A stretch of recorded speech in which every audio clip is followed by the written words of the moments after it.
La reciente caída en desgracia de Alejandro Gil, el ministro de Economía del polémico paquetazo, nos invita a adentrarnos en un oscuro recorrido por las destituciones más impactantes que han sacudido los círculos de poder en Cuba desde 1959. En algunos casos, los destituidos han sido enviados a ocupar cargos grises u ocupaciones de poca monta. En otros han sufrido décadas de cárcel o fusilamientos. Este resumen está lejos de ser exhaustivo. Otros nombres también podrían haber entrado en la lista.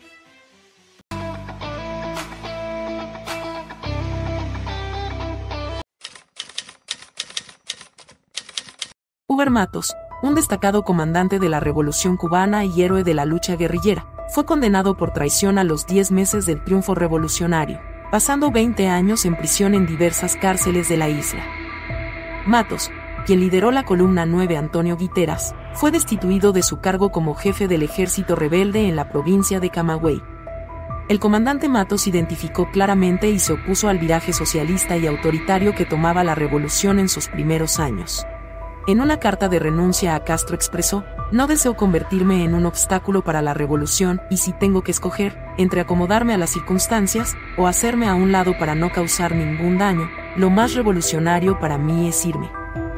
Esta carta desencadenó su encarcelamiento, aunque Castro alegó que estaba preparando una insurrección en Camagüey.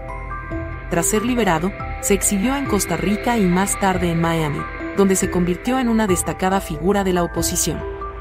Uber Matos falleció en el exilio en 2014. Acusado Arnaldo Ochoa Sánchez, ubíquese frente al tribunal.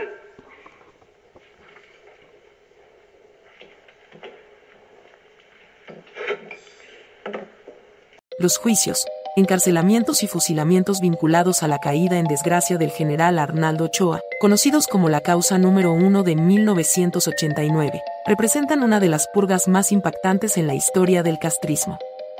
Arnaldo Ochoa, el coronel Antonio de la Guardia, el mayor Amado Padrón Trujillo y el capitán Jorge Martínez Valdés, acusados por el régimen cubano de narcotráfico internacional, fueron ejecutados después de juicios sumarios que fueron televisados en 1989. No podemos vacilar en aplicarles la pena máxima.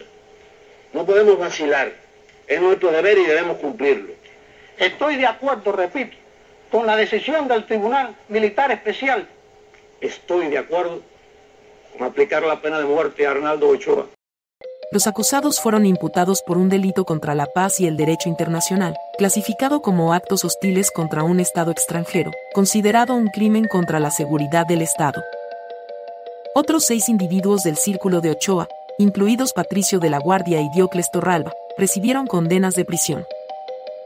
Posteriormente, en la causa número 2, el exministro del Interior José Abrantes, quien había sido jefe de la escolta de Fidel Castro durante 30 años, fue acusado de corrupción y complicidad en el caso de Ochoa. Abrantes fue sentenciado a 20 años de prisión por corrupción y falleció en la cárcel a causa de un infarto.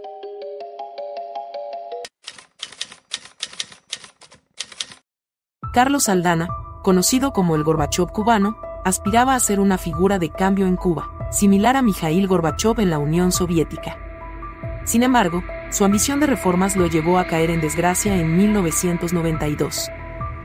Aldana, quien era jefe del Departamento de Orientación Revolucionaria del Comité Central del Partido Comunista de Cuba y estaba ganando cada vez más poder, fue destituido de sus funciones y encarcelado por cargos de corrupción. La versión oficial de su destitución mencionó graves defectos en el desempeño del cargo y serios errores personales. Según informes de medios extranjeros, se sugirió que Aldana era un criptorreformista que abogaba por cierta flexibilización en el sistema, propuestas que no fueron bien recibidas por los hermanos Castro.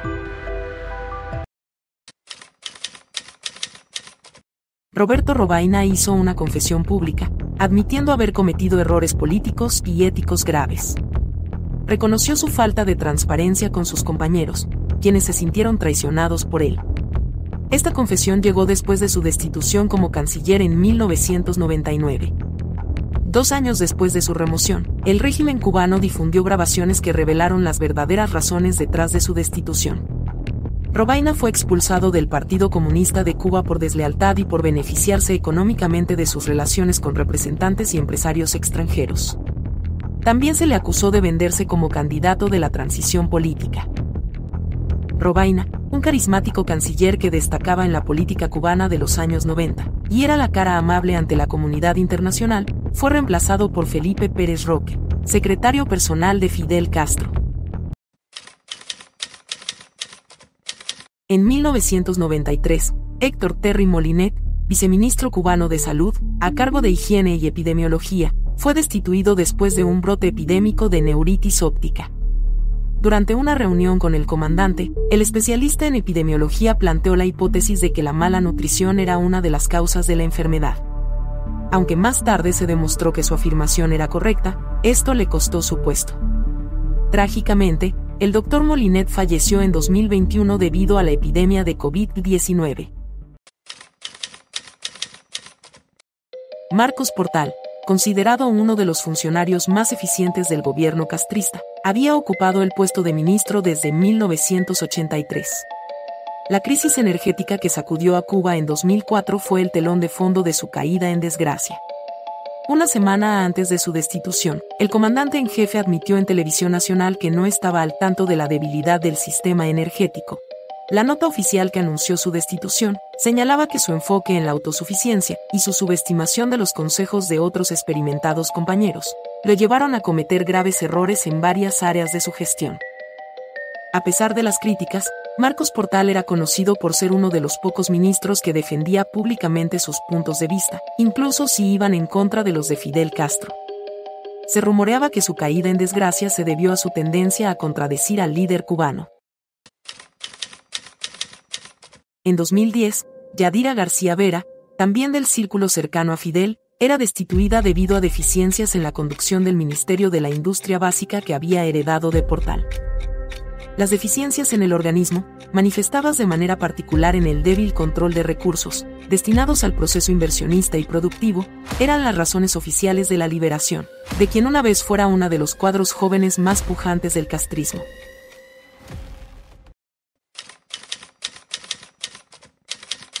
También en 2010, el general Rogelio Acevedo, uno de los históricos de la Revolución y combatiente de la Sierra, era destituido como presidente del Instituto de Aeronáutica Civil. Acevedo se vio salpicado por un escándalo de corrupción, que consistía en el empleo extraoficial de aviones cubanos para trabajos en el extranjero, de cuyas ganancias se beneficiaban altos funcionarios. En días pasados, el régimen cubano dio a conocer que inició una investigación contra el exministro de Economía Alejandro Gil, por graves errores cometidos durante su gestión.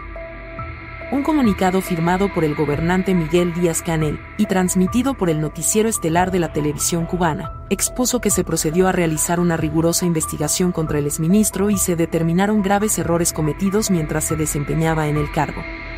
De acuerdo con la nota, luego de verificar los hechos, y a propuesta de la Fiscalía General, el Buró Político del Comité Central del Partido y el Consejo de Estado aprobaron que el Ministerio del Interior iniciara las actuaciones correspondientes para esclarecer el caso.